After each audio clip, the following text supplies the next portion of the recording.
Hello students, स्वागत है आपका English competition exam with SSP में।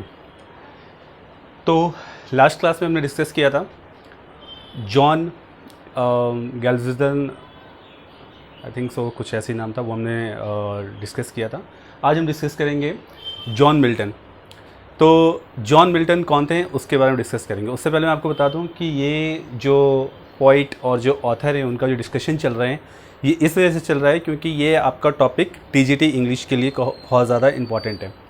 TGT English means UP TGT English, ये आपके यूपी टीजीटी इंग्लिश में आ सकता है। तो लास्ट क्लास हमने जॉन गैल्सवर्दी किया था and today we are going to do John Milton. देखिए, जॉन मिल्टन बहुत ज़्यादा इंपॉर्टेंट है।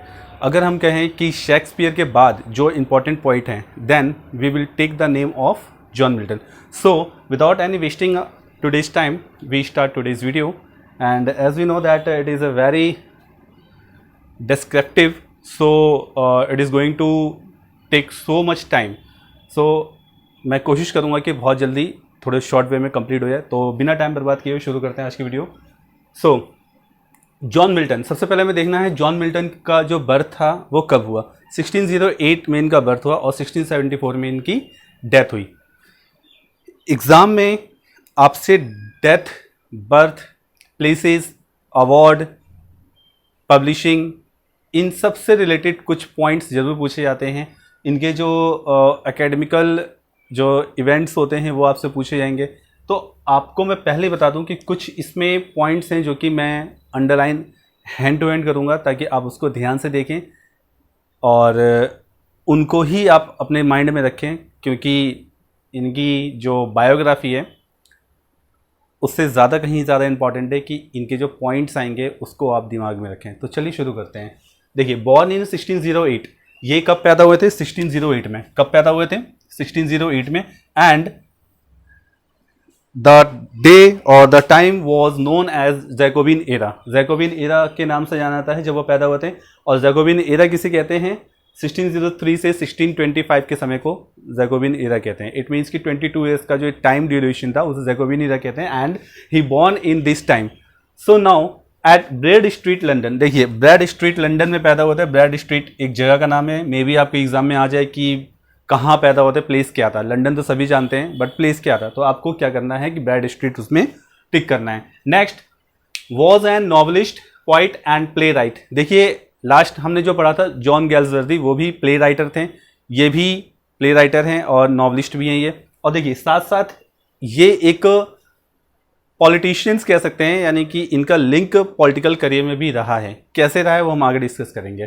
फिलहाल जो मेन है वो मैं आपको करवा रहा हूँ, novelist and play right. His father name was also John Milton. देखिए, इनके फादर का नाम भी जॉन मिल्टन था। Who was a music composer.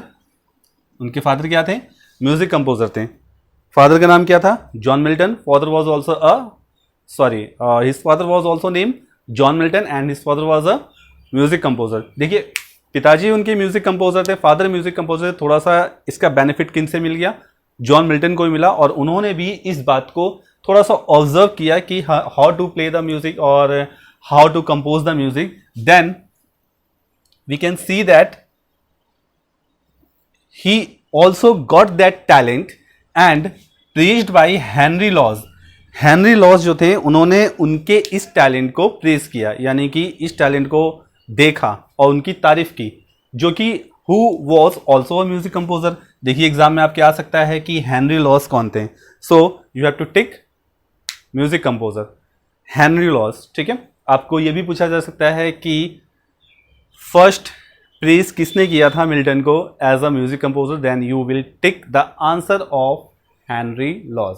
Now we come to the next topic. He started career as pamphleteer. देखिए, starting में उन्होंने अपना जो करियर स्टार्ट किया, पैम्फलेटर थे, यानी कि पैम्फलेट बांटा करते थे। इस तरह से उन्होंने अपना करियर स्टार्ट किया था। आपके एग्जाम में क्वेश्चन आ सकता है, then you have to tick पैम्फलेटर।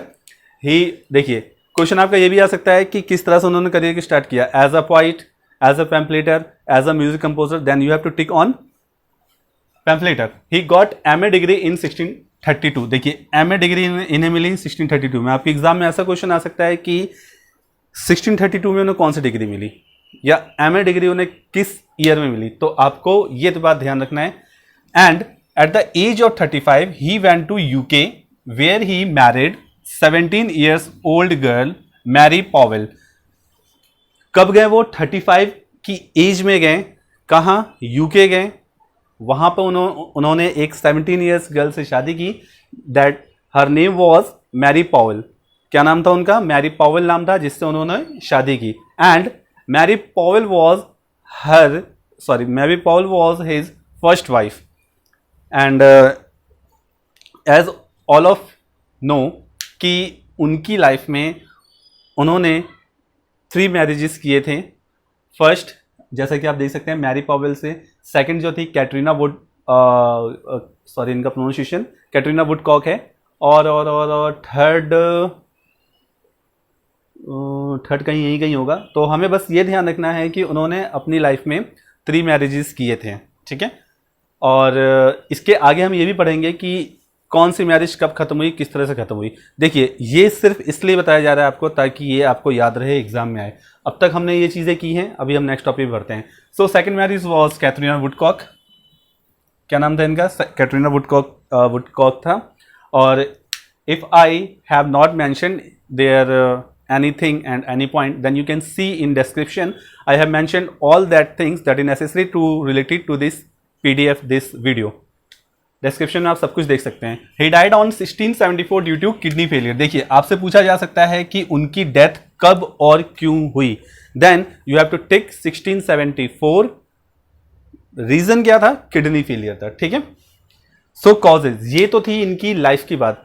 As I told you in last class that if we take any point, we will discuss and we will detail his or her life as 4 points।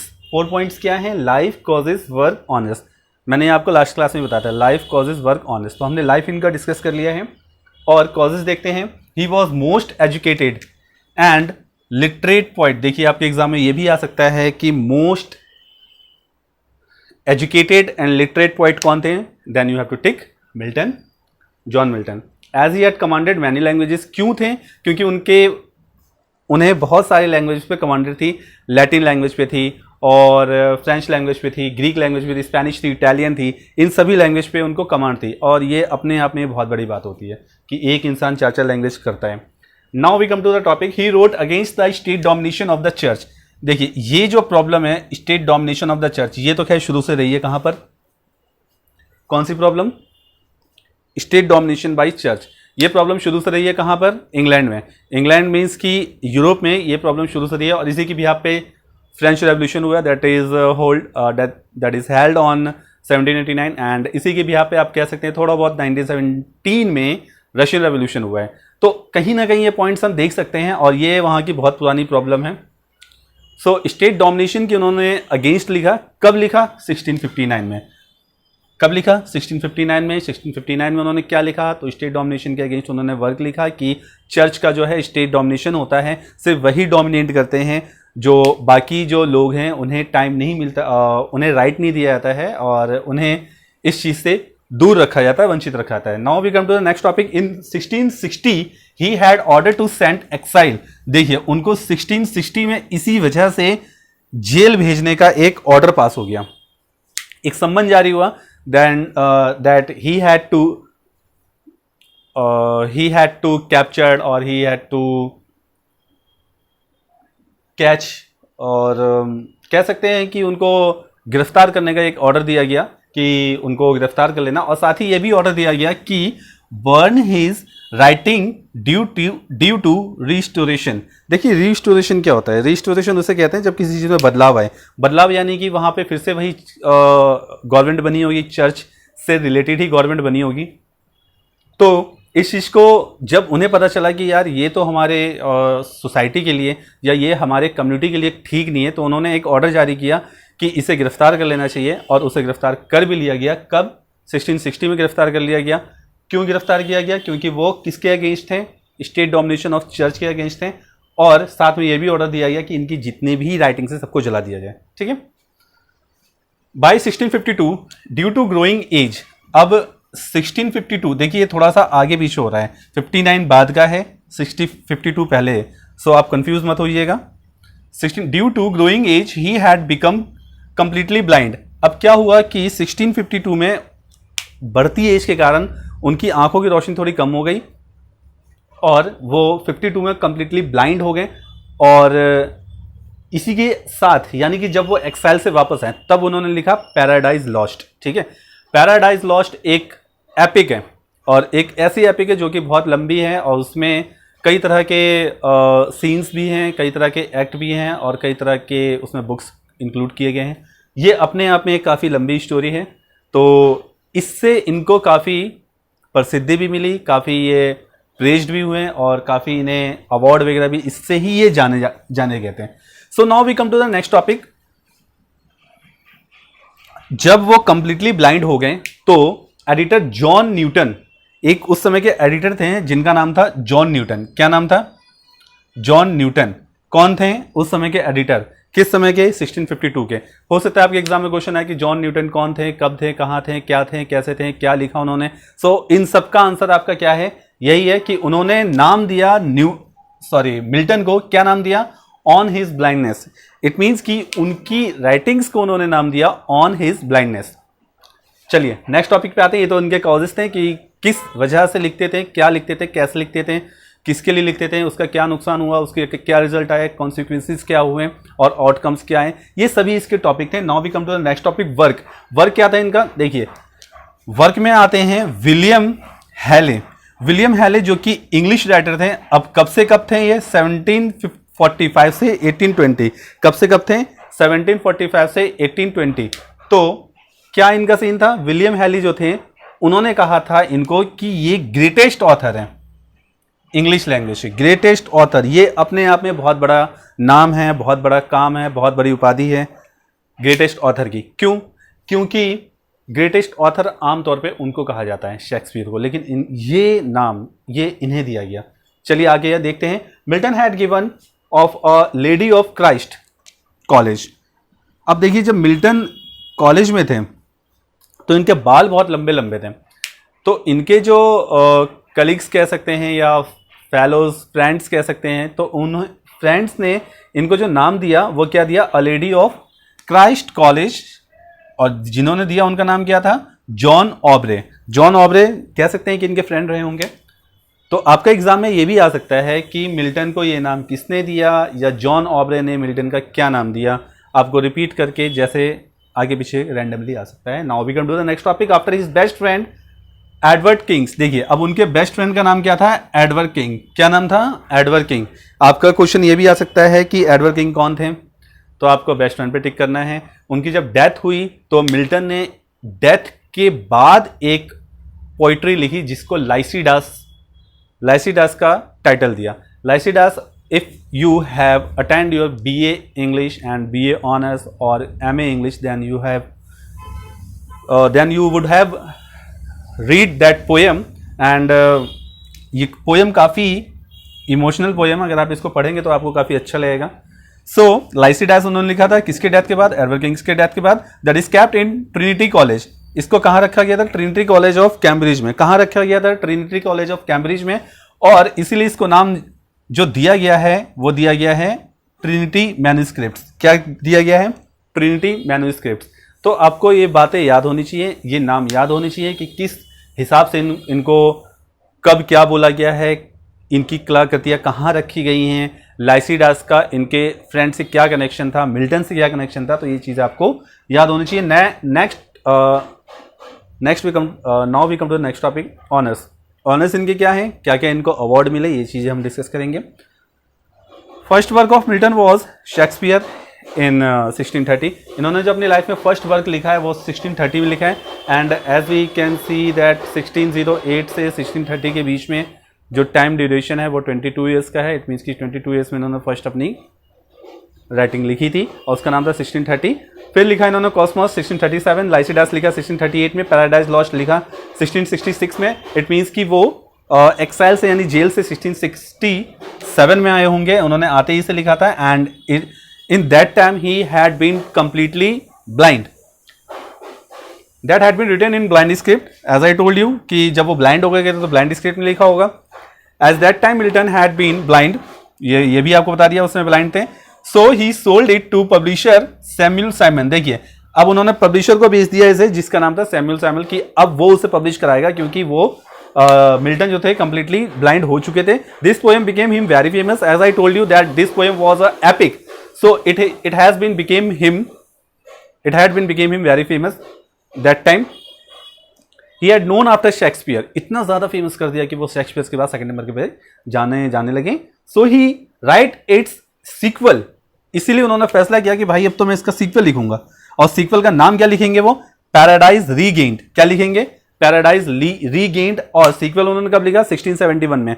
First कब लिखा था इन्होंने, 1667 में. 67-71 4 years का difference था. Hope so कि आपको याद रहेगा. नेक्स्ट है, कुछ जो पॉइंट थे उन्होंने उसके बारे में क्या कहा है. ड्राइडन डिस्क्राइब्ड हिम, ड्राइडन ने उनके बारे में, ड्राइडन मींस जॉन ड्राइडन है, जॉन ड्राइडन ने उनके बारे में क्या कहा है, सब लाइन का है. सब लाइन कहा है उन्हें, यानी सब लाइन मतलब ग्रेट होता है, इनका मतलब जो होता है ग्रेट सब लाइन का, कि उनको ग्रेट ऑथर का नाम दिया गया है. और ब्लेक, विलियम ब्लेक ने उन्हें क्या कहा है, William Blake told him about that,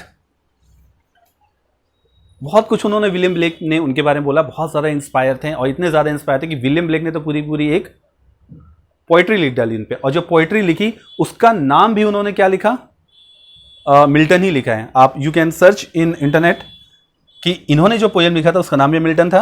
and I have also send the link in description, you can C very carefully and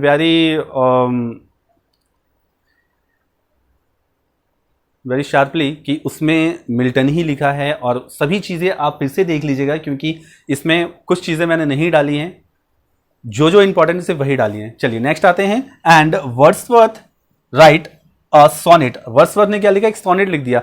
देखिए 16 लाइन्स की एक पोएम होती है sonnet, as I told you in last class. तो उन्होंने उसके बाद sonnet लिख दिया. कब लिखा, 1802 में. कब लिखा, 1802 में. तो होप सो कि ये जो सीक्वेंस है वो आपको असेंडिंग ऑर्डर में दिख रहा है. तो ये चीजें तो आपको अच्छी तरह से याद होनी चाहिए.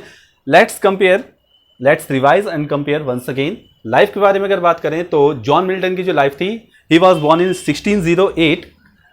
कहाँ पैदा हुए, ब्रैड स्ट्रीट में पैदा हुए थे, जो कि that is situated in London. And जिस एरा में पैदा हुए थे उसे जैकोबिन एरा के नाम से जाना जाता है. 1603 से लेकर 1625 में. Was an novelist and poet, and he was also a music composer, as his father was a music composer, and his father was also, his father had a name John Milton, as we know very well. एंड उनकी इस प्रतिभा को किसने देखा था, किसने praise किया था, सो उनका नाम है Henry models, who was also a music composer. वो कहते हैं ना कि सोने की परख जोरी करता है, तो इसलिए ये म्यूजिक कंपोजर थे. So now he started career as pamphleteer. आपको नहीं भूलना है कि पैम्फलेटर के रूप में उन्होंने वर्क किया था, फर्स्ट करियर स्टार्ट किया था. He got MA in 1962. MA उनको 1962 में उन्होंने किया. At the age of 35 he went to the UK. एज 35 की एज में वो यूके गए, जहां पर उन्होंने 17 years old girl Mary Powell से फर्स्ट मैरिज की. देन सेकंड मैरिज उन्होंने कैथरीना वुडकॉक से की. And he died 1674 due to kidney failure. So as I told you in the starting of this video that Milton had been married 3 times, and I have not mentioned here his third wife name. You can see in description and also read the third wife name, and you have to also check that what words and what events had been left. वो आप देखेंगे तो बहुत अच्छा रहेगा आपके लिए, क्योंकि इनको बनाने में यार बहुत ज़्यादा टाइम लग गया है. ठीक है, और अभी भी मैं कहूँ तो जो बनाया है और जो मैंने ग्रुप में डाला है, यानी कि डिस्क्रिप्शन में डाला है, तो वो जॉन मिल्टन का 70% ही कह सकते हैं. लेकिन जो भी डाला गया है बहुत ज़्यादा इंपॉर्टेंट है, आप इस पर जरूर फोकस करेंगे. Hope so. चलिए कॉजेज पे आते हैं. He was most educated and literate poet, as he had commanded many languages like Latin, Greek, Spanish, Italian. He wrote against the state domination. State domination के उन्होंने लिखा था कि चर्च का स्टेट डोमिनेशन नहीं होना चाहिए. कब लिखा था, 1659 में. और 1660 में उन्हें एक ऑर्डर दिया गया कि उनको जेल भेज दिया जाए, और जो भी उनके कलाकृतियाँ थी, जो भी उनके राइटिंग्स थे, उनको ऑर्डर दिया गया कि उनको जला दिया जाए, डिस्ट्रॉय कर दिया जाए. और क्यों किया जाए, क्योंकि रिस्टोरेशन हो रहा था, आपको ये भी याद रखना है. और 1652 तक उनकी एज ज़्यादा हो गई थी, तो इस एज के कारण उनको क्या हुआ कि दिखना कम हो गया, और वो he had been completely blind.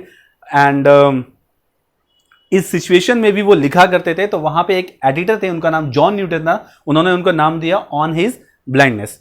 ठीक है, उनकी कलाकृतियों को नाम दिया. Now we come to the work. जो वर्क की बात करते हैं तो विलियम हैली जो थे इंग्लिश राइटर थे. कब थे, 45 से 1820 के बीच में थे। उन्होंने इनको कहा था ग्रेटेस्ट ऑथर। आपको हमेशा मैं दूसरी बार बोल रहा हूं कि ग्रेटेस्ट ऑथर इनको बोल दिया, जबकि किसको बोला जाता है? शेक्सपियर को, ठीक है। Author in English language. Milton had given a lady of Christ college. उनको lady of Christ of college कहा जाता था। क्यों कहा जाता था? क्योंकि उनके बाल लंबे लंबे थे, उनका जो लुक था थोड़ा सा फीमेल टाइप का था, इसलिए उनको कहा जाता था। किसने कहा था? जॉन ऑब्रे ने। After his best friend Edward king, उनके बेस्ट फ्रेंड का नाम था एडवर्ड किंग। एडवर्ड किंग की जब डेथ हुई, then he wrote a poem that's name was Lycidas, and hope so that you would have been read that poem in your MA, BA or BA honors class. Hope so. That is kept in Trinity, और उनका जो लाइसिडास लिखा हुआ है Trinity of Cambridge में पड़ा हुआ है, जिसको नाम दिया जाता है ट्रिनिटी मैन्युस्क्रिप्ट्स। ऑनर्स की बात करें तो first work was of Shakespeare. Shakespeare उन्होंने लिखा था 1630 में। And as I told you earlier that in that day his age was only 22 years. Cosmos उन्होंने लिखा 1637 में, लाइसिडास लिखा 1638 में, ठीक है। पैराडाइज लॉस्ट लिखा 1667 में। पैराडाइज लॉस्ट की आपको डेट याद होनी चाहिए, क्योंकि पैराडाइज लॉस्ट की वजह से उनको क्या हुआ, बहुत ज़्यादा प्रसिद्धि मिली थी। एंड ये ब्लाइंड स्क्रिप्ट में लिखा गया था, तो इससे ये और इफेक्ट पड़ता है कि ब्लाइंड स्क्रिप्ट में इन्होंने लिख दिया। So he told it to publisher Samuel, इसलिए उन्होंने इसे, सॉरी टोल्ड नहीं सोल्ड है, इसलिए उन्होंने बेच दिया किसे? सैमुअल साइमंस को बेच दिया उन्होंने इसे। और ये इस पोएम के माध्यम से बहुत ज़्यादा क्या हो गए थे? फेमस हो गए थे, और इतने ज़्यादा फेमस हो गए थे कि इनको शेक्सपियर के नाम के बाद इन्हीं को जाना जाता था। सो ही राइट्स इट्स सीक्वेंस कब लिखा? After 4 years of this poem 1671। तो उसको फर्स्ट पार्ट कब लिखा होगा? 1667 में। सो ड्राइडन उनके बारे में डिस्क्राइब करते हैं कि ही वॉज सबलाइन, सबलाइन मतलब ग्रेटेस्ट और काफ़ी अच्छा, एंड वाइज भी कह सकते हैं। विलियम ब्लेक ने उनके ऊपर तो पूरी की पूरी पोएम लिख डाली, और वर्ड्सवर्थ जो थे उनके ऊपर उन्होंने सोनेट लिखा। डेट क्या थी इसकी? 1802। सो होप सो कि आपको ये टॉपिक क्लियर होगा, और जो जो मैंने मार्क किया है उसको आप ध्यान से देखेंगे। अंडरलाइन वर्ड को आप जरूर अच्छी सी तरह से देखेंगे, ध्यान से देखेंगे। इससे रिलेटेड जो भी टॉपिक है, जो भी पोएम है, और जो भी डिस्क्रिप्शन है या जो भी PDF है, वो मैंने डिस्क्रिप्शन में डाल दिया, आप देख लीजिएगा। आपको किसी भी तरह की लाइंस में, किसी भी वर्डिंग में, किसी भी इवेंट में कुछ प्रॉब्लम होती है तो आप कमेंट में मुझे लिख के भेज सकते हैं। सो होप सो कि आज की वीडियो आपको ये समझ में आई होगी, पसंद आई होगी, और जो भी डाउट्स रहे होंगे आपके पहले जॉन मिल्टन के लिए, अब वो डाउट्स में भी आपकी थोड़ी सी क्लियर हो गई होगी। तो मिलते हैं नेक्स्ट टॉपिक के साथ नेक्स्ट वीडियो में। तब तक अपना ख्याल रखिए, पढ़ते रहिए, और किसी न किसी टॉपिक से रिलेटेड रहिए, लिंक्ड रहिए। आपका एग्ज़ाम बहुत जल्दी आने वाला है, जो कि UP TGT एग्ज़ाम है। मे बी अगस्त या सितंबर 2020 में ये स्टार्ट हो जाए। सो होप सो कि आप इस बात को काफ़ी सीरियसली लेंगे और पढ़ते रहेंगे। जो जो वीडियोस आपकी डाली आ रही हैं उसको आप ध्यान से देखेंगे और पढ़ेंगे। तो मिलते हैं नेक्स्ट वीडियो में नेक्स्ट टॉपिक के साथ। तब तक अपना ख्याल रखिए। Thank you.